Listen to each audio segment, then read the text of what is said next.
Okay friends, तो अब हम पढ़ने वाले हैं पिट्यूटरी ग्लैंड्स। ठीक है, पिट्यूटरी ग्लैंड बहुत ही इम्पॉर्टेंट है हमारी बॉडी में, बिकॉज वो जो हार्मोन रिलीज करती है वो हमारी पूरी बॉडी के फंक्शंस के लिए, मेटाबॉलिज्म के लिए, ग्रोथ के लिए बहुत ही इम्पॉर्टेंट होती है। और यदि इस ग्लैंड के फंक्शनिंग में यदि जो है प्रॉब्लम हो, डिसऑर्डर हो, तो there can be a very malfunctioning of the whole body and the जो है ग्रोथ में भी बिग डिसऑर्डर्स हो सकते हैं। ठीक है, तो pituitary gland is very important gland of our body. तो पिट्यूटरी ग्लैंड जो है इसका जो ओरिजिन होता है एक्टोडर्मल ओरिजिन में होती है ये भी, लेकिन इसका जो डेवलपमेंट है वो अलग अलग होता है, लेकिन फिर भी ओरिजिन जो है वो एक्टोडर्मल होता है, क्योंकि एम्ब्रॉय में जब डेवलपमेंट होता है तो अलग अलग जो पार्ट है वो मिलके और क्या बनाते हैं, पिट्यूटरी ग्लैंड बनाते हैं, लेकिन ओरिजिन इज सेम। ठीक है, देन लोकेशन आपको पता है कि ब्रेन में ड्राइएंसेफेलॉन में रहती है।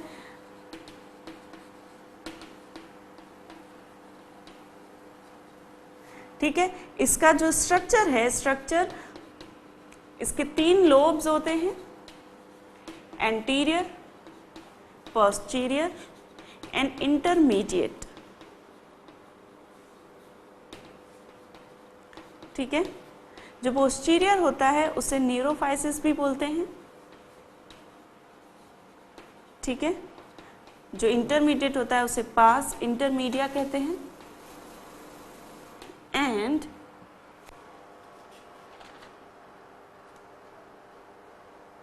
जो एंटीरियर लोब होता है उसे एडिनोफाइसिस भी कहते हैं, एडिनोहाइपोफाइसिस। ठीक है, तो इस प्रकार ये 3 लोब है। जो स्ट्रक्चर में मैंने आपको ऑलरेडी बताया कि जो है ये एंटीरियर लोब, ये पोस्टीरियर लोब और ये इंटरमीडिएट लोब। अच्छा, पोस्टीरियर लोब को न्यूरोहाइपोफाइसिस इसलिए कहते हैं, क्योंकि न्यूरोफाइसिस इसलिए कहते हैं क्योंकि हाइपोथैलेमस से डायरेक्टली जो है ये जुड़ी हुई रहती है पोस्टीरियर लोब। ठीक, स्ट्रक्चर समझ लिया? ओके।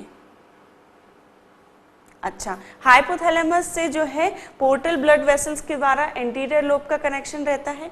ठीक है, और जो पोस्टीरियर लोब है उसके एक्सॉन्स जो हैं वो जो है पोस्टीरियर लोब में हार्मोन्स को रिलीज करते रहते हैं। ठीक है, तो ये हो गया स्ट्रक्चर। अब हम देखेंगे सिक्रीशन। ठीक, तो पिट्यूटरी ग्लैंड का ओरिजिन एक्टोडर्मल होता है, ब्रेन डायंसेफेलॉन में रहती है, और इसके 3 लोब होते हैं, एडिनोहाइपोफाइसिस, न्यूरोहाइपोफाइसिस एंड इंटरमीडिएट लोब। ठीक, और जो है हाइपोथैलेमस से कनेक्टेड रहती है ब्लड वेसल्स के द्वारा और एक्सॉन्स के द्वारा। ठीक है, अब हम देखेंगे कि कौन कौन से हार्मोन्स जो हैं वो रिलीज होते हैं पिट्यूटरी ग्लैंड से। जैसा कि मैंने आपको बताया कि बहुत ही इंपॉर्टेंट ग्लैंड है, बहुत ही इंपॉर्टेंट हार्मोन्स ये रिलीज करती है, जो कि पूरे के पूरे बॉडी को, पूरे के सारे सिस्टम्स को ये अफेक्ट करते हैं।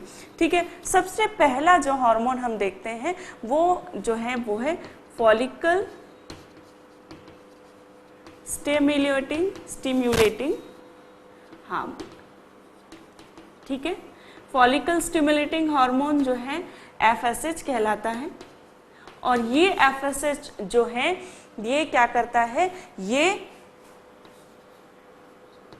ठीक है, इन्हें गोनाडोट्रोपिक हार्मोन भी कहते हैं, LH ल्यूटिनाइजिंग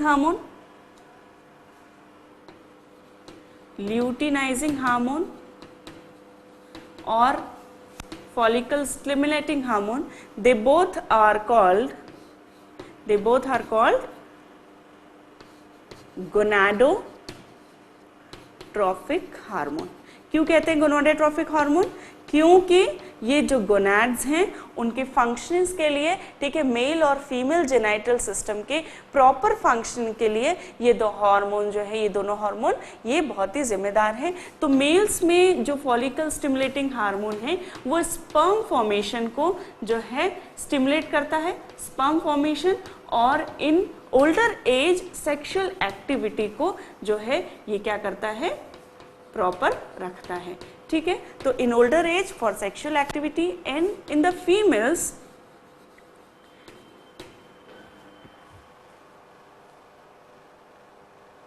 ठीक है, फीमेल्स में जो फॉर्मेशन ऑफ ओवेरियन फॉलिकल होता है, ठीक है, फॉर्मेशन ऑफ ओवेरियन फॉलिकल्स। ठीक है, जब आप रिप्रोडक्शन सिस्टम पढ़ते हैं, ठीक है, तो मेल और फीमेल जेनाइटल सिस्टम जब हम पढ़ते हैं उसमें, तो जो फीमेल्स रहती हैं उनमें जो ओवरीज रहती हैं, ओवरीज में जो है बहुत ही स्मॉल मिलियंस में फॉलिकल्स रहते हैं। ठीक है, और जो है एडोलेसेंस की एज में या एक जो है एडोलेसेंट एज में जब मैच्योर होते हैं ओवरीज और फिर उसके जो फॉलिकल्स हैं जब वो मैच्योर होते हैं, तो फिर क्या होता है, there is a number of hormone which work together, ठीक है, to make the female genital system mature. ठीक है, तो इस प्रकार जब जो फॉलिकल स्टिमुलेटिंग हार्मोन है वो फीमेल्स में फॉर्मेशन कर रहा है ओवेरियन फॉलिकल, और उसे मैच्योर करने का काम जो है वो किसका है, FSH का है। ठीक है, FSH और LH मिलकर, ठीक है, FSH और LH मिलकर जो मेंस्ट्रुअल साइकिल है उसे भी रेगुलेट करते हैं। एक जो प्रॉपर साइकिल की जो रिदम रहती है मेंस्ट्रुअल साइकिल की, वो इन दो हार्मोन के कारण जो है वो मेंटेन की जाती है। अब आया ल्यूटिनाइजिंग हार्मोन। तो जो ल्यूटिनाइजिंग हार्मोन है वो मेल्स में जो इंटरस्टिशियल सेल्स रहती हैं को स्टिमुलेट करता है और इस प्रकार वो एंड्रोजेंस रिलीज करती हैं, जैसे कि टेस्टोस्टेरॉन। और ये टेस्टोस्टेरॉन क्या करते हैं, ये टेस्टोस्टेरॉन जो है ये ग्रोथ ऑफ जेनाइटल्स के लिए रिस्पॉन्सिबल होते हैं। ठीक है, ओके, इन मेल्स। देन जो ल्यूटिनाइजिंग हार्मोन है इन फीमेल्स जो है ये क्या कर रहा है, ल्यूटिनाइजिंग हार्मोन ओव्यूलेशन को प्रमोट करता है। ठीक है, जब ये पीक पे होता है ल्यूटिनाइजिंग हार्मोन, तब जो है ओवेरियन फॉलिकल्स का ओव्यूलेशन होता है। और ठीक है, साथ ही जो ओवरी से जो है ये क्या करता है, दो हार्मोन रिलीज कराता है ओवरी से। एक तो होता है ईस्ट्रोजन और एक होता है प्रोजेस्टेरॉन। ठीक है, ये जो हार्मोन्स होते हैं, प्रोजेस्टेरॉन जो होता है ये किससे रिलीज होता है, जब ओव्यूलेशन के बाद कॉर्पस ल्यूटियम फॉर्म होता है तो वहां से प्रोजेस्टेरॉन रिलीज होता है। और ये सभी हार्मोन FSH, LH, ठीक है, oestrogen and progesterone, they are responsible for the menstrual cycle. ठीक है, तो ओव्यूलेशन करा रहा है, ओवरी से ईस्ट्रोजन एंड प्रोजेस्टेरॉन सिक्रीट करा रहा है। और ईस्ट्रोजन जो होता है एक फीमेल सेक्स हार्मोन है और that is also important for the growth of sex. ठीक है, ग्रोथ ऑफ जेनाइटल्स। ठीक है, और इस प्रकार it distinguishes the difference between the both the sexes. ठीक, तो these are the follicle stimulating hormone and the luteinising hormone के फंक्शंस हैं। ठीक है,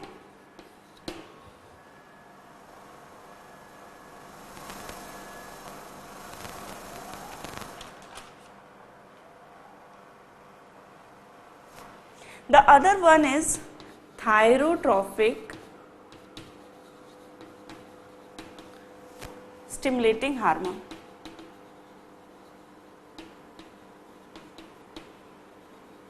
थायरोट्रोपिक स्टिमुलेटिंग हार्मोन को TSH भी कहा जाता है। ठीक है, थायरोट्रोपिक स्टिमुलेटिंग हार्मोन भी बहुत इंपॉर्टेंट है क्योंकि ये क्या करता है, ये थायराइड को स्टिमुलेट करता है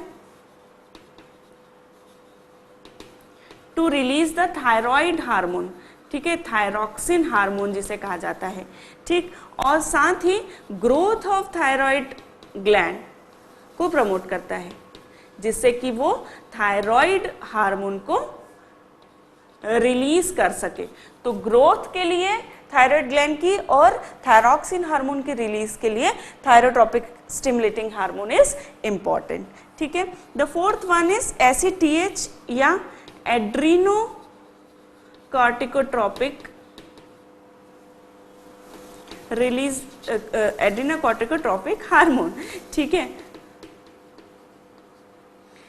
तो एड्रीनोकॉर्टिकोट्रोपिक हार्मोन जो है जिसे ACTH भी हम कहते हैं, ये भी बहुत इंपॉर्टेंट हार्मोन है। और ये क्या करता है, एड्रीनोकॉर्टिकोट्रोपिक हार्मोन एड्रीनल ग्लैंड को स्टिमुलेट करता है। और इस प्रकार वो दो प्रकार के हार्मोन, एक तो ग्लूकोकॉर्टिकॉइड और मिनरलोकॉर्टिकॉइड, ये दो प्रकार के हार्मोन्स होते हैं, ठीक है, उन्हें रिलीज करवाता है ग्लूकोकॉर्टिकॉइड और मिनरलोकॉर्टिकॉइड। तो इनमें भी जो है ये these are the type of hormone. तो ग्लूकोकॉर्टिकॉइड में डिफरेंट टाइप ऑफ जो हार्मोन आते हैं, मिनरलोकॉर्टिकॉइड में डिफरेंट टाइप ऑफ हार्मोन होते हैं। तो इस प्रकार एसीटीएच जो है पूरा डिवोटेड है for the adrenal gland to release its hormone, ठीक है। तो एड्रीनोकॉर्टिकोट्रॉफिक क्यों कहा गया है कि एड्रिनल ग्लैंड के जो कॉर्टेक्स में जो सेल्स हैं, ट्रॉफिक्स जिन्हें कहा गया है, वो सेल्स जो हार्मोन जो रिलीज करती है उन्हें ये क्या करता है, ये स्टिमुलेट करता है। तो एड्रीनोकॉर्टिकोट्रॉफिक हार्मोन जो कि एड्रिनल ग्लैंड से जो रिलीज होते हैं हार्मोन, उन्हें स्टिमुलेट करता है। The fifth one is growth hormone, या ग्रोथ हार्मोन को जो है क्या कहा गया है, growth hormone is called as somatotrophin. तो सोमैटोट्रोफिन हार्मोन जो होता है ग्रोथ को स्टिमुलेट करता है। तो ग्रोथ को कैसे स्टिमुलेट करेगा, ये क्या कर देता है, प्रोटीन सिंथेसिस बढ़ाता है, ये ग्लूकोज सिंथेसिस बढ़ाता है,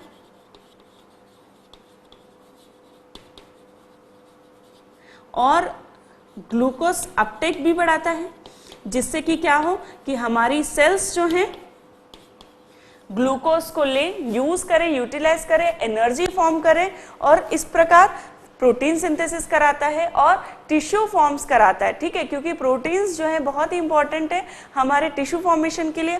तो इस प्रकार ये जो सिंथेसिस है, ये जो मेटाबॉलिज्म होती है, उसे ग्रोथ हार्मोन बहुत ही जो है अफेक्ट करता है। इट्स अ इम्पॉर्टेंट हार्मोन, क्योंकि ये पूरी जो बॉडी की मेटाबॉलिज्म है, ईच एंड एवरी सेल्स की मेटाबॉलिज्म है, उसे ग्रोथ हार्मोन जो है अफेक्ट कर रहा है, और इस प्रकार टिश्यू फॉर्म करवा रहा है, ठीक है, एनर्जी फॉर्म करा रहा है, जिसे यूज करके टिश्यू फॉर्म्स हो रहे हैं, और इस प्रकार ग्रोथ को क्या करता है, ये स्टिमुलेट करता है। किसी भी प्रकार की ग्रोथ हो, मसल्स की ग्रोथ हो, ठीक है। तो एक चाइल्ड जो है, एक बच्चे से जो ग्रोथ होती है बच्चे में, और फिर जो एडल्ट जो है, एक एडल्ट तक जो ग्रोथ होती है, तो that growth is due to the growth hormone, ठीक है। ग्रोथ हार्मोन क्या कराता है, बोन्स की ग्रोथ कराता है, ठीक है, मसल्स की, टिश्यूज की ग्रोथ कराता है, और इस प्रकार इस पूरी ग्रोथ के लिए it is very important hormone. तो ग्रोथ हार्मोन जो है डिफरेंट मेटाबॉलिज्म को अफेक्ट करके और फिर ग्रोथ करवाता है एक बॉडी की, ठीक है।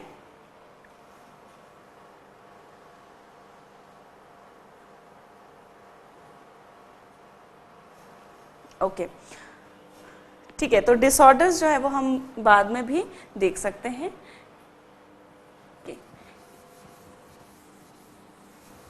ग्रोथ हार्मोन के बाद जो हार्मोन है वो है प्रोलैक्टिन हार्मोन।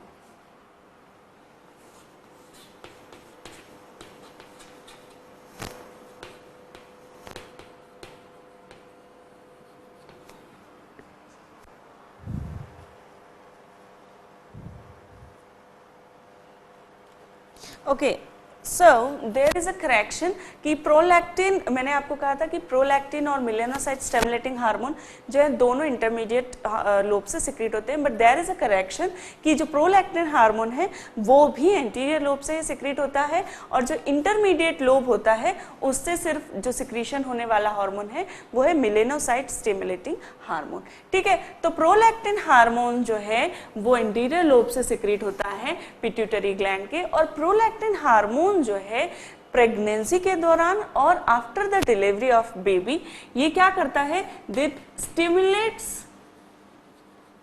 और जो है ग्रोथ को स्टिमुलेट कराता है of mammary gland. Mammary gland क्या है, जो कि मिल्क सिक्रीशन जो होता है ब्रेस्ट से, तो वो मैमरी ग्लैंड्स होती हैं ब्रेस्ट में जिनके द्वारा मिल्क सिक्रीशन होता है।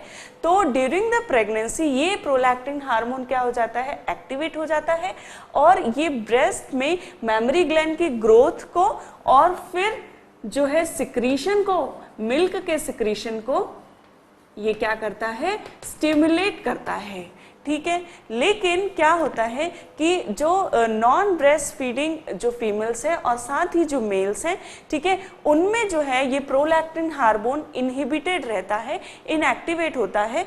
तो हाइपोथैलेमस से जो प्रोलैक्टिन इनहिबिटिंग हार्मोन होता है वो इस हार्मोन को इनहिबिट करके रखता है, जिससे कि उनमें जो है ये ग्रोथ और ये सिक्रीशन नहीं होता, ठीक है। और ड्यूरिंग द प्रेगनेंसी ये हार्मोन एक्टिवेट हो जाता है so that the mother can feed her infant, ठीक है। तो प्रोलैक्टिन हार्मोन, उसके बाद जो इंटरमीडिएट लोब से सिक्रेट होता है that hormone is melanocyte stimulating hormone. Melanocyte stimulating hormone क्या करता है, एक मेलेनिन नाम का पिगमेंट होता है,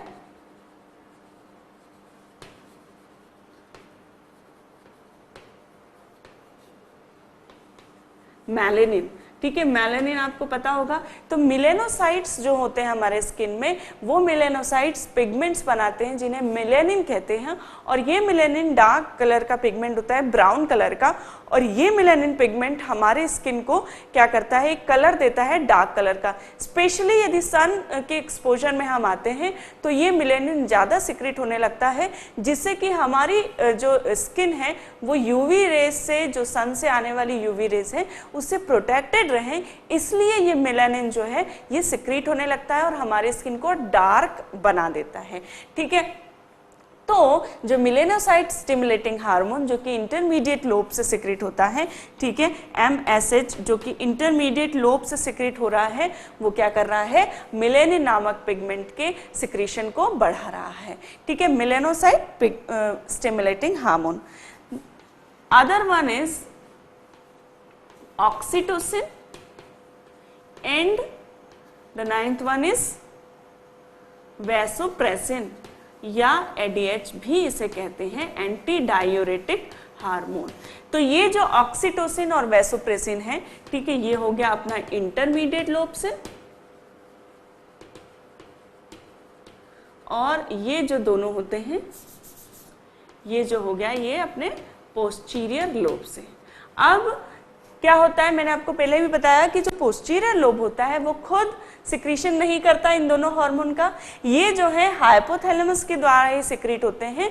और इन्हें जो पोस्टीरियर लोब है वो क्या करता है, स्टोर करके रखता है और फिर रिलीज करता है।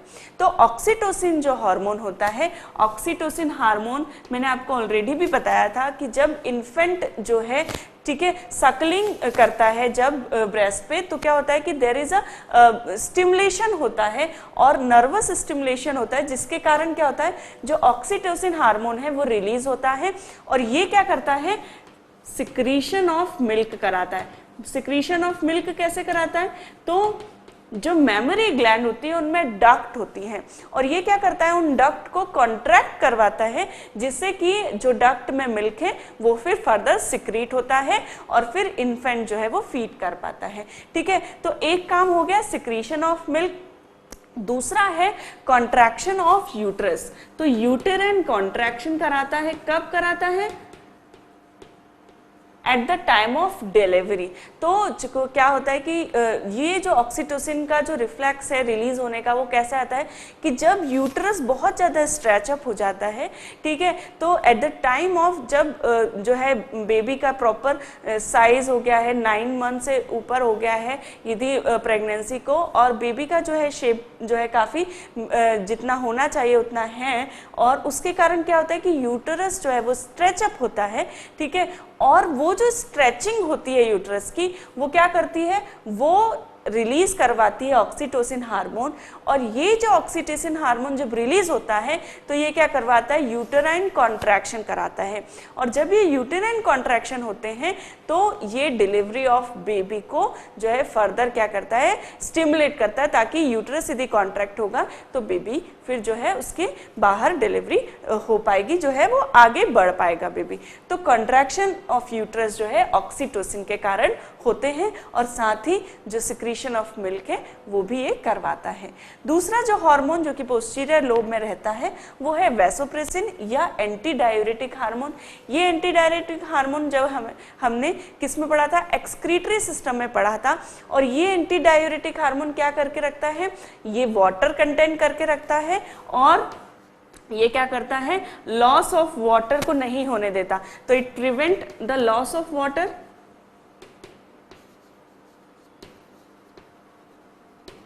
In urine. ठीक है, यूरिन में वाटर लॉस को नहीं होने देता। ठीक है, यूरिन में जो है वाटर को कंटेंट जो है यूरिन का जो वाटर कंटेंट है वो कम करता है और एब्जॉर्प्शन जो है वाटर का वो उसे बढ़ा देता है। ठीक है, इस प्रकार ये वाटर लॉस को प्रिवेंट करता है एंटी डायरेटिक या वैसोप्रेसिन हार्मोन। वैसोप्रेसिन हार्मोन को वैसोप्रेसिन इसलिए कहते हैं क्योंकि जो ब्लड वेसल्स हैं उनको कॉन्ट्रैक्शन कॉज करता है, इसलिए इसे वैसोप्रेसिन हार्मोन भी कहा जाता है। ठीक है, तो ऑक्सीटोसिन और vasopressin hormone are released by the posterior lobe of pituitary. ठीक है, फिर से रिवाइज करते हैं। फॉलिकल स्टिमुलेटिंग हार्मोन एफएसएच भी कहते हैं, मेल्स में स्पर्म फॉर्मेशन को जो है स्टिमुलेट करता है और in old age sexual activity को जो है बना के रखता है। फीमेल्स में फॉर्मेशन ऑफ ओवेरियन फॉलिकल जो है ये कॉज करता है। और देन ल्यूटिनाइजिंग हार्मोन जो कि मेल्स में एंड्रोजन्स को सिक्रीट कराता है, जो कि ग्रोथ ऑफ जेनाइटल्स के लिए जो है रिस्पॉन्सिबल होते हैं। फीमेल्स में ओव्यूलेशन और साथ ही ओवरी से ईस्ट्रोजन और प्रोजेस्टेरोन जो कि फीमेल सेक्स हार्मोन है उन्हें रिलीज कराता है, जिससे कि ये फीमेल्स जेनाइटल्स के ग्रोथ के लिए रिस्पॉन्सिबल होते हैं। देन थायरोट्रोपिक स्टिमुलेटिंग हार्मोन जिसे कि TSH भी कहा गया है, ये क्या कराता है, थायराइड की ग्रोथ को स्टिमुलेट करता है और उससे थायरोक्सिन हार्मोन की फॉर्मेशन को स्टिमुलेट करता है। देन एड्रिनोकॉर्टिकोट्रोफिक हार्मोन ACTH जिसे कहा जाता है, एड्रीनल ग्लैंड को स्टिमुलेट करते हैं to release the glucocorticoid and the mineral corticoid hormones. Then the growth hormone जो है वो पूरी बॉडी की मेटाबॉलिज्म को अफेक्ट करता है, प्रोटीन सिंथेसिस बढ़ाता है, ग्लूकोज सिंथेसिस बढ़ाता है और ग्लूकोज जो ग्लाइकोलाइसिस करता है और ग्लाइकोलाइसिस से ग्लूकोज बनता है और ग्लूकोज अपटेक को ये बढ़ा देता है। देन प्रोलैक्टिन हार्मोन जो कि ग्रोथ ऑफ मैमरी ग्लैंड करता है। ठीक है, ब्रेस्ट की ग्रोथ के लिए इंपॉर्टेंट है at the time of pregnancy. ठीक है, और सिक्रीशन ऑफ मिल्क कॉज करता है। Then the melanocyte stimulating hormone ये क्या करता है, मिलेनिन पिगमेंट जो स्किन में रहता है उसके फॉर्मेशन को स्टिमुलेट करता है। ऑक्सीटोसिन हार्मोन जो कि यूटेराइन कंट्रैक्शन कराता है at the time of delivery of a baby. Then the secretion of milk भी ये कॉज करता है। वैसोप्रेसिन या ADH hormone anti diuretic hormone ये क्या करता है, वाटर लॉस को प्रिवेंट करता है, यूरिन के वाटर कंटेंट को कम करता है और इस प्रकार बॉडी में वाटर का जो कंटेंट है उसे बना के रखता है, वाटर बैलेंस बना के रखता है।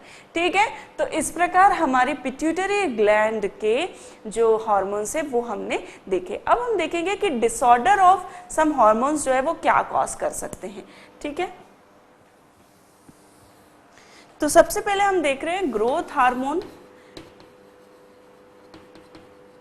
ग्रोथ हार्मोन का यदि डिसऑर्डर होगा तो वो क्या करेगा, सबसे पहले तो इसकी डेफिशिएंसी यदि हो गई, ग्रोथ हार्मोन नहीं रिलीज किया जा रहा पिट्यूटरी से, तो ये क्या करता है, ये ड्वार्फिज्म कॉज करता है, ड्वार्फिज्म कॉज करेगा। ठीक है, इस ड्वार्फिज्म में क्या होगा, ड्वार्फिज्म मतलब बौनापन। ठीक है, तो यदि ग्रोथ हार्मोन की कमी हो बॉडी में तो जो व्यक्ति की ग्रोथ है वो स्टैंड स्टिल रह सकती है।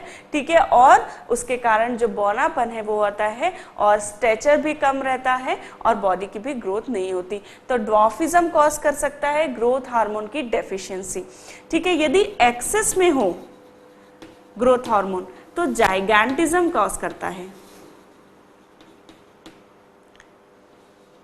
जायंट या जाइगैंट मतलब क्या होता है, बहुत विशाल। तो जाइगैंटिज्म में क्या होता है, जाइगैंटिज्म में क्या होता है कि यदि एडोलेसेंट एज के पहले यदि ग्रोथ हार्मोन बहुत ज़्यादा हो बॉडी में तो वो जाइगैंटिज्म कॉज करता है, जिसमें वेरी लॉन्ग बोन्स, जो बोन्स हैं वो बहुत लॉन्ग हो जाती हैं, वेरी हाई स्टेचर, ठीक है, स्टेचर भी जो है बहुत काफ़ी बड़ा होगा, हाथ पैर जो होंगे उस व्यक्ति के बहुत ज़्यादा बड़े बड़े होंगे, फेस जो है बहुत बड़ा होगा। तो इस प्रकार पूरी होल बॉडी का जो ग्रोथ है वो बहुत ज़्यादा होगा और नॉर्मल से जो है वो ज़्यादा बड़ा दिखेगा जो व्यक्ति को जाइगैंटिज्म है, ठीक है। दूसरा जो है वो होता है एक्रोमेगैली। एक्रोमेगैली में क्या होता है कि यदि growth hormone after the adolescent age, ठीक है, एडोलेसेंट एज के बाद यदि ग्रोथ हार्मोन किसी कारण से बढ़ने लगे तो वो एक्रोमेगैली कॉज करता है। तो इसमें क्या होता है कि स्ट्रेचर तो नॉर्मल होता है, नॉर्मल स्ट्रेचर, बहुत ज़्यादा स्ट्रेचर नहीं दिखेगा, लेकिन जो फेशियल बोन्स हैं वो उनकी ग्रोथ बहुत ज़्यादा हो जाएगी, जो जॉ होता है, ठीक है, वो बहुत बड़ा दिखेगा, फेस जो है व्यक्ति का बहुत बड़ा दिखेगा, हैंड्स जो है वो थोड़ा जो है बड़ा दिखेगा। तो इस प्रकार एक्रोमेगैली में क्या होगा, स्ट्रेचर नॉर्मल होगा लेकिन जो जॉ बोन है, फेशियल बोन्स है वो बहुत ज़्यादा ग्रो करेंगी, ठीक।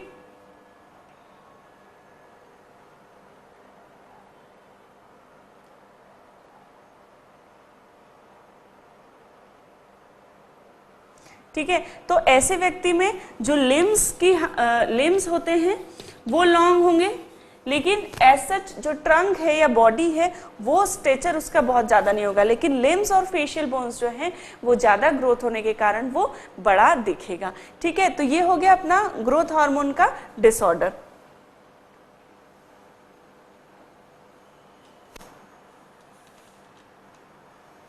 दूसरा है एक जो कि वैसोप्रेसिन हमने पढ़ा था, तो यदि इसका डिसऑर्डर हो, ठीक है, यदि इसकी कमी हो तो ये एक डिजीज कॉज करता है जिसे कहते हैं डायबिटीज इंसिपिडस, ठीक है। This diabetes insipidus is different from the diabetes we know, ठीक है। तो डायबिटीज जो है, डायबिटीज जो नॉर्मली हमें पता होती है कि भाई उसे डायबिटीज है, ये शुगर प्रॉब्लम है, इन दैट केस क्या होता है कि जो पेशेंट है उसको फ्रिक्वेंट यूरिनेशन होता है और साथ में यूरिन में जो ग्लूकोज है उसका लॉस होता है।